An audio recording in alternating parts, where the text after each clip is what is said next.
Hello friends, எல்லோருக்கும் வணக்கம். Welcome to young investor channel. Actually market leave தான், but இருந்தாலும் பார்த்தீங்கன்னா சில இம்பார்ட்டன்ட் அப்டேட்ஸ் எல்லாமே டிஸ்கஸ் பண்ணிட்டு இருக்கிறோம். இதில் ஃபஸ்ட்டு நீங்கள் கமெண்ட்ஸில் கேட்டிருந்தீங்க, ப்ரோ அந்த டாக்டர் ரெட்டி லேபார்ட்ரிஸ் இப்போ வாங்கலாம் அப்படின்னு சொல்லி 1150 அந்த ட்ரெண்டில் கொஞ்ச நாள் இருக்கும்போது ஆஃப்டர் த ஸ்பிளிட்டு அந்த ரேஞ்சில் தான் சுற்றிட்டு இருந்தோம். 1200 கொஞ்ச நாளாக இருந்துச்சு. ஸோ அந்த டைமில் கண்டினியூஸ் அந்த ரெட்டிஸை பற்றி டிஸ்கஸ் பண்ணிட்டு இருந்தோம். அப்போ யாருமே ஆப்பர்ச்சுனிட்டி யூஸ் பண்ணல. ஸோ இப்போ வந்து கேட்குறீங்க இப்போ வாங்கலாம் அப்படின்னு சொல்லி. ஏன்னா அது வந்து ஒரு 140 to 200 ருபீஸ் வந்து மேலே போனோன்னா எல்லாருக்கும் வந்து இனியும் மேலே போகும் அப்படிங்கிற ட்ரெண்டில் வந்து கேட்குறீங்க. ஸோ லாங் டைமுக்கு ஒருத்தான ஸ்டாக் தான். பட் இதே ட்ரெண்ட் வந்து இப்போ இருக்க பாசிட்டிவ் ட்ரெண்டே கண்டினியூ ஆகுமாங்கிறது சொல்ல முடியாது. மேபி மார்க்கெட் நெகட்டிவ் போச்சுன்னா இதுவும் அடி வாங்கும். அதனால ஸ்லோவாகவே யூஸ் பண்ணிக்கோங்க டாக்டர் ரெட்டி லேபார்ட்டரிஸு. ஸோ இவங்களோட ரைவல்ஸு ஃபார்மா செக்டரில் இவங்களோட ரைவல்ஸை கம்பேர் பண்ணும்போது 21 டைம்ஸ் ஏர்னிங்ஸில் இருக்கிறாங்க ரெட்டிஸு. இதுக்கு முன்னாடி 18-19 இருந்துச்சு. நம்ம 1150 ரூபாலாம் பார்க்கும்போது இப்போ 21 டைம்ஸ் ஏர்னிங்ஸ் வந்திருக்கு. ஸ்லோவாகவே ஆப்பர்ச்சுனிட்டி யூஸ் பண்ணிக்கோங்க. மேபி எகெயினும் டவுன் ட்ரெண்ட் வர சான்சஸ் இருக்குது. வராமல் இதுலேருந்து மேலே போகவும் பாசிபிலிட்டிஸ் இருக்குது. பட் ரைவல்ஸை கம்பேர் பண்ணும்போது வேல்யூஷன் கம்மியாக இருக்குது. இதை விட நாட்கோ ஃபார்மாவும் சீப்பாக கிடைக்குது. ஸோ அந்த ரெண்டுலேயுமே ஒரு கண்ணு வச்சுக்கோங்க. இதை தான் நம்ம வந்து கண்டினியூஸாக டிஸ்கஸ் பண்ணிட்டு இருக்கிறோம். நெக்ஸ்ட் பார்த்தீங்கன்னா இந்த தனலட்சுமி பேங்க், இதை பற்றி நிறைய பேர் கேட்டிருந்தீங்க. ஸோ ஆக்சுவலி இவங்க ரைட்ஸ் இஷ்யூ பார்த்தீங்கன்னா போட்டிருந்தாங்க. ஸ்டாக் ப்ரைஸ் லாஸ்ட் மார்க்கெட்டில் தனலட்சுமி பேங்க் வந்து 27% கீழே விழுந்திருக்கு. 32.16 ருபீஸ், அதாவது 32.16 அந்த ரேஞ்சில் க்ளோஸ் ஆயிருக்கு. ஸோ சரியான அடி தனலட்சுமி பேங்க்ல விழுந்திருக்கு. ஸோ இந்த ஸ்மால் கேப் பேங்க் பக்கம் இப்போதைக்கு போக வேண்டாம்னு சொன்னது இதான் ரீசன். ஸோ ரைட்ஸ் இஷ்யூ அவங்க எவ்வளோ ஃபிக்ஸ் பண்ணியிருந்தாங்கன்னா ப்ரைஸ் 21 ரூபா ஃபிக்ஸ் பண்ணியிருந்தாங்க. கிட்டத்தட்ட 11 ரூபா வந்து பார்த்தீங்கன்னா டிஸ்கவுண்ட்டில் இருந்துச்சு. பயங்கரமான டிஸ்கவுண்ட் ப்ரைஸ் வச்சு தான் உங்களுக்கு ரைட்ஸ் இஷ்யூவில் சொல்லியிருந்தாங்க. 21 ரூபா தான் அந்த ரைட்ஸ் இஷ்யூ அப்ளை பண்ணுறதுக்கு இஷ்யூ பண்ணவங்க ஃப்ளோர் ப்ரைஸு. அது போக 297.54 கோடி தான், அதாவது 297.54 crores வேல்யூக்கு வந்து ரைட்ஸ் இஷ்யூ வராங்க, ரைஸ் பண்ணுறாங்க அது மூலமாட்டு. ஸோ 25 ஷேர் வந்து நீங்கள் வச்சுருந்தீங்கன்னா 14 ஷேர் ரிசீவ் ஆகும் அந்த ரைட்ஸ் இஷ்யூவில் அப்ளை பண்ணலாம் அப்படின்னு சொல்கிறாங்க. ஜனவரி 8 ஓப்பன் ஆகி ஜனவரி 28 க்ளோஸ் ஆகுது. ஸோ ஓவராலாட்டு மார்க்கெட் மோஜமாக இவங்களுக்கு வந்து பார்த்தீங்கன்னா செல் கால் கொடுத்துருந்தாங்க. அந்த பேசிஸில் போட்டு இதை போட்டு பொழந்து கட்டிட்டாங்க தனலட்சுமி பேங்கை. ஸோ ஓவராலாட்டு ரைட்ஸ் இஷ்யூவில் வந்து இஷ்யூ ப்ரைஸ் ரொம்பவே டிஸ்கவுண்ட் வேல்யூவில் வச்சுருக்காங்க. நெக்ஸ்ட் பார்க்கும்போது மார்க்கெட் மோஜோ செல் ரேட்டிங் கொடுத்தாங்க.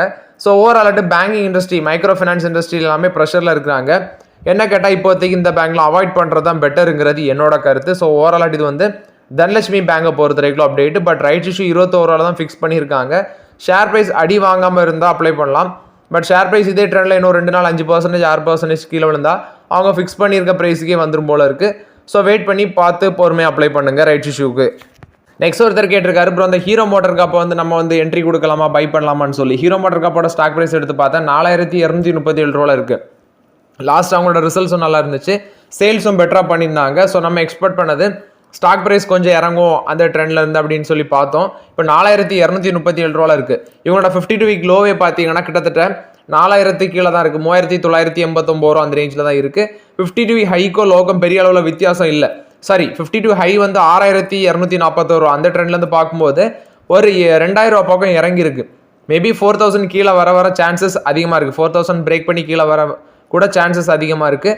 ஸ்லோவாக ஆப்பர்ச்சுனிட்டி யூஸ் பண்ணிக்கோங்க. 20 டைம்ஸ் தான் ஏர்னிங்ஸ் இருக்குது ஹீரோ மோட்டர் காப். ஸ்லோவாகவே யூஸ் பண்ணிக்கோங்க. மேபி இன்னொரு 200 300 பக்கம் இறங்க சான்சஸ் ஹீரோ மோட்டர் காப்பில் அதிகமாக இருக்குது. அதனால ஆப்பர்ச்சுனிட்டியை ஸ்லோவாகவே யூஸ் பண்ணிக்கோங்க. நெக்ஸ்ட் பார்த்தீங்கன்னா கோ ஃபேஷன் அப்படிங்கிற ஒரு கம்பெனியை பற்றி சொல்லுங்கள். ஸோ இது வந்து பார்க்க நெக்ஸ்ட் பேஜ் இண்டஸ்ட்ரீஸ் மாதிரி இருக்குது அப்படின்னு சொல்லி. ஸோ பேஜ் இண்டஸ்ட்ரீஸோட ஸ்டாக் ப்ரைஸ்லாம் இப்போ பார்த்தீங்கன்னா அதுக்கு வந்து எத்தனையோ டாக்டர் ரெட்டி லேபார்ட்டரி ஷேர் வாங்கிட்டு போயிடலாம். ஸோ இப்போ இருக்க ட்ரெண்ட்லாம் அது கை வைக்க முடியாது. பட் அவர் கேட்டிருக்காரு. இந்த கோ ஃபேஷன் அப்படின்னு எடுத்து பார்க்கும்போது நான் ஃபுல்லாக இன்னும் ட்ராக் பண்ணல. நான் பார்க்கும்போது அதோட ஸ்டாக் ப்ரைஸ் 944 ரூபாலேருந்து அவங்களோட 52 ஹை 1407 ரூபா அதுலேருந்து கொஞ்சம் இறங்கியிருக்கு. ஸோ லாஸ்ட் இயர் ரிட்டர்ன்ஸ் பார்க்கும்போது 26% நெகட்டிவ் ரிட்டர்ன்ஸ் அவங்க கொடுத்துருக்காங்க. 59 டைம்ஸ் பி ரேஷியோ இருக்குது. ப்ரைஸ் டு புக் 7 மேலே இருக்குது. ஸோ இப்போ இருக்க ட்ரெண்டில் கை வைக்க முடியாது இந்த ஷேர்லலாம், கோ ஃபேஷன்லலாம். ஸோ ரொம்பவே ரிஸ்க் தான். 59 டைம்ஸ் ஏர்னிங்ஸு. ஆப்பர்ச்சுனிட்டி வரும்போது பார்த்துக்குவாங்க. பட் இதெல்லாமே வந்து எனக்கு சரிப்பட்டதாக தெரியல. இது ஒரு ஸ்மால் கேப் ரீட்டைலிங் கம்பெனியாக தான் இருக்கிறாங்க. ஸோ அது வந்து உங்களோட ஓன் ஒப்பீனியன். அந்த மாதிரி ஸ்மால் கேப் கம்பெனிலாம் நான் தைரியமாட்டு கை வைக்க மாட்டேன். ஸோ நீங்கள் கேட்டிருக்கீங்க, அதனால நான் சில டீட்டெயில்ஸ் மட்டும் உங்களுக்கு எக்ஸ்பிளைன் பண்ணியிருக்கிறேன். நெக்ஸ்ட் பார்த்தீங்கன்னா ஒருத்தர் பயோகான் பயாலஜிக்ஸை பற்றி கேட்டிருக்காங்க. இது வந்து அண்டர் வேல்யூடா ஓவர் வேல்யூடா ப்ளீஸ் எக்ஸ்பிளைன் அப்படின்னு சொல்லி. ஸோ நான் பார்த்தேன் 30 டைம்ஸ் ஏர்னிங்ஸ் இருக்குது இந்த பயோகான் பயாலஜிக்ஸ். பெருசாட்டு மேலே இல்லை. ஸோ ப்ரைஸ் டு புக் வந்து பார்த்தீங்கன்னா 2 தான் இருக்குது. 2க்கும் கொஞ்சம் அதிகமாக இருக்குது. 2 பாயிண்ட் சம்திங்கில் இருக்குது. ஸோ இது வந்து ஒரு அண்டர் வேல்யூட் செக்டாரில் தான் இருக்குது. இவங்க வந்து பார்த்தீங்கன்னா குறிப்பாட்டு இந்த ட்ரக்ஸ் வந்து மேனுஃபேக்சர் ப்ளஸ் வந்து செல் பண்ணுறாங்க. இந்தியா, சிங்கப்பூர், பிரேசில் அங்கெல்லாமே மேனுஃபேக்சர் பண்ணுறாங்க, செல் பண்ணுறாங்க, ரிசர்ச் சர்வீஸும் அங்கே வச்சுருக்காங்க. அது மட்டும் இல்லாமல் ரீசெண்டாக தான் அவங்க ஒரு $1.1 பில்லியன் வந்து கடனை வந்து ரீஃபைனான்ஸ் பண்ணாங்க அந்த கம்பெனி. ஸோ பெருசாக வந்து வேல்யூஷன் அதிகமாக இல்லை. ஆக்சுவலி 30 times earnings இருக்கிறாங்க. 2.1 சம்திங் வந்து புக் இருக்குது, ப்ரைஸ் டு புக்கு. ஓவராலாட்டு இது வந்து அண்டர் வேல்யூட் ஸ்டாக் தான் பயோகான் பயாலஜிக்ஸ். பட் நான் அதை ட்ராக் பண்ணல. நம்ம Reddy's and Natco only we are tracking. Next Motisons jewellers அதை பற்றி சொல்லுங்க அப்படின்னு சொல்லி கேட்டிருந்தாங்க. ஸோ $26.51 அந்த ரேஞ்சில் ட்ரேட் ஆகுது இந்த ஸ்டாக்கு. லோன் பார்க்கும்போது $8 இதோட 52 வீக் லோ. ரீசெண்ட் டேஸில் அதாவது இந்த 12 months லாஸ்ட் 12 months இதோட ரிட்டர்ன்ஸ் பார்க்கும்போது 169% ரிட்டர்ன்ஸ் கொடுத்துருக்கு. பட் ஆக்சுவலி இதுக்கு முன்னாடி கன்சிடர் பண்ணியிருந்தவங்க அந்த ஸ்டாக் எல்லாமே இது ஒரு டைமண்ட் ஜெம் ஜுவல்லரி எக்ஸ்போர்ட் இது அந்த செக்மெண்ட்டில் இருக்கிற கம்பெனி, டைமண்ட் ஜுவல்லரி கோல்டு அந்த செக்மெண்ட்டில் இருக்கிற கம்பெனி. இவங்களோட மார்க்கெட் கேப்லேஷனே 2600 கோடி தான் இருக்குது. ஒரு ஸ்மால் கேப் கம்பெனி.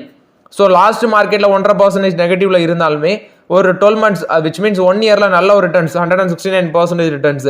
பட் இப்போலாம் கை வைக்க முடியாது. 80 times earnings, ப்ரைஸ் டு புக்லாம் 7 மேலே இருக்குது.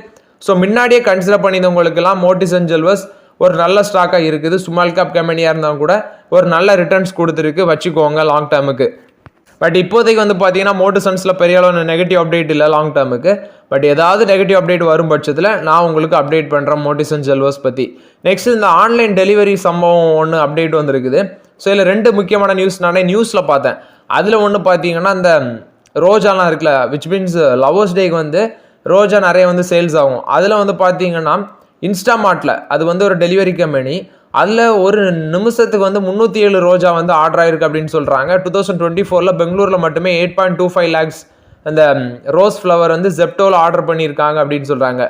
அதுக்கு அடுத்தால இன்னொன்று, அதாவது இந்த ஆன்லைன் டெலிவரியில் இந்த காண்டம்ஸ் அது வந்து எவ்வளோ டெலிவரி ஆயிருக்கு அப்படின்னு சொல்லி இந்த ஆணுரைகள் அப்படின்னு சொல்லுவாங்க.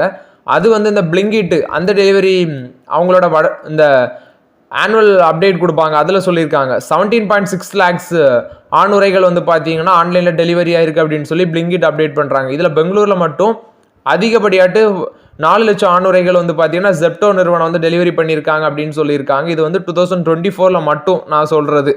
பஜாஜ் பிளாட்டினா வந்து பார்த்தீங்கன்னா அவங்களோட 2025 நியூ பைக் வந்து கொண்டு வராங்க. ஸோ அதோட லுக்கை வந்து ரிலீஸ் பண்ணியிருக்காங்க. தான்ஷூ லுக்கில் இருக்குது அப்படின்னு சொல்கிறாங்க.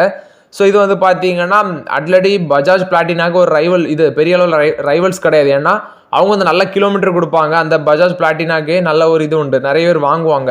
மிடில் கிளாஸ் ஃபேமிலிஸ்லாம் அதுக்கு முக்கியத்துவம் கொடுப்பாங்க. ஸோ அதே ட்ரெண்டில் இது இருக்குமா அப்படின்னு சொல்ல முடியாது. ஏன்னா அதுக்கும் இதுக்கும் கம்பேரிசன் நிறைய இருக்குது. அந்த லுக்கை பார்த்தாலே தெரியுது. அதே மாதிரி இது கிலோமீட்டர் கொடுக்குமான்னு தெரில. பட் 2025 பஜாஜ் பிளாட்டினோ நியூ பைக் வருது அப்படின்னு சொல்லி அப்டேட் கொடுத்துருக்காங்க. நெக்ஸ்ட் மஹேந்திராவோட நியூ கார்ஸ் 2025 லான்ச் பண்ணுறது அப்படின்னு சொல்லி பார்க்கும்போது இதில் ஃபஸ்ட்டு இருக்கிறது XEV 7e அந்த கார் தான் ஃபஸ்ட்டு இருக்குது. அடுத்தது வந்து பார்த்தீங்கன்னா XEV 4e அந்த கார் இருக்குது. நெக்ஸ்ட்டு XUV 4XO EV அப்படிங்கிறது அதை தான் XEV 4eன்னு சொல்லுவாங்க. அடுத்தது வந்து Thar 3 டோர் ஃபேஸ் லிஃப்ட் அது இருக்குது. நெக்ஸ்ட் பார்த்தீங்கன்னா ஸ்கார்பியோ என் பிக்கப் அது இருக்குது. நெக்ஸ்ட் BE07 அதுவும் இருக்குது. ஸோ இது எல்லாமே பார்த்தீங்கன்னா 2025 அவங்க கொண்டு வர இருக்கிறாங்க அப்படின்னு சொல்கிறாங்க. இது வந்து ஓவராலாட்டு மஹேந்திரா கொடுத்த ஒரு பாசிட்டிவ் அப்டேட். இந்த கார்ஸ் எல்லாமே உள்ளே வரும்போது டாடா மோட்டர்ஸுக்கு பெரிய அளவில் இவங்க ரைவல்ஸாக இருப்பாங்க. டாடா மோட்டர்ஸ் இந்த டைம்லலாம் பார்த்தீங்கன்னா புதுசாட்டு பெருசாட்டு எந்த காருமே லான்ச் பண்ண போகிற மாதிரி தெரியல. மஹேந்திராவோட மாரஸோ அப்படிங்கிற ஒரு காரும் வருது. ஸோ இது வந்து பார்த்தீங்கன்னா ஒரு லக்ஸரி கார் செக்மெண்ட்டில் தான் வருது. டாடா சஃபாரிக்கு வந்து இவங்க பெரிய அளவில் காம்படிஷன் கொடுப்பாங்க போல தெரியுது இந்த காரு. ஸோ வெயிட் பண்ணி பார்க்கலாம். ஸோ ஓவரால் இது வந்து மஹேந்திராவை பொறுத்த வரைக்கும் positive update. Adani green energy வந்து நியூ சப்சிடரி வந்து இன்கார்பரேட் பண்ணியிருக்காங்க. ஏன்னா அவங்களோட ரினியூவபிள் எனர்ஜி ஜென்ரேஷனில் ஃபோக்கஸ் பண்ணுறதுக்கு வேண்டி. ஸோ ஓவரால் இது வந்து பார்த்தீங்கன்னா அதானி கிரீன் எனர்ஜி கொடுத்த அப்டேட்டு. நியூ சப்சிடரி பார்க்கும்போது அதானி கிரீன் எனர்ஜி 68 லிமிடெட் அப்படிங்கிற ஒரு கம்பெனி தான் வந்து இன்கார்பரேட் பண்ணியிருக்காங்க. ஸோ ஓவரால் இது வந்து அதானி கிரீன் எனர்ஜி கொடுத்த update. Utkarsh small finance bank இவங்க வந்து 355 கோடி ஒர்த் ஆஃப் மைக்ரோ ஃபினான்ஸ் லோனை வந்து செல் பண்ண போகிறாங்க அப்படின்னு சொல்கிறாங்க. ஸோ ஆக்சுவலி ரிசர்வ் ப்ரைஸ் வந்து 52 கோடி ஃபிக்ஸ் பண்ணியிருக்காங்க. ஸோ இது வந்து பார்த்தீங்கன்னா அன்னைக்கு தான், அதாவது நேத்தா இண்டஸ்இண்ட் பேங்க் வந்து இந்த அப்டேட்டை கொடுத்துருந்தாங்க. நாங்கள் வந்து 1573 கோடி மைக்ரோ ஃபினான்ஸ் லோன் நான் பெர்ஃபார்மிங் அசட்ஸ் வந்து செல் பண்ண போகிறோம்னு சொல்லி இப்போ இவங்களும் இதை சொல்கிறாங்க. So overall micro finance industry கொஞ்சம் ப்ரெஷரில் தான் இருக்குது. ஸோ நிறைய பேங்க்ஸ்லேயும் மைக்ரோ ஃபினான்ஸ் செக்மெண்ட் வச்சுருக்காங்க. ஸோ ஓவரால் மேபி நெக்ஸ்ட் குவார்ட்டரும் பார்த்தீங்கன்னா ப்ரெஷரில் தான் இருக்கும் போல தெரியுது. வெயிட் பண்ணி பார்க்கலாம்.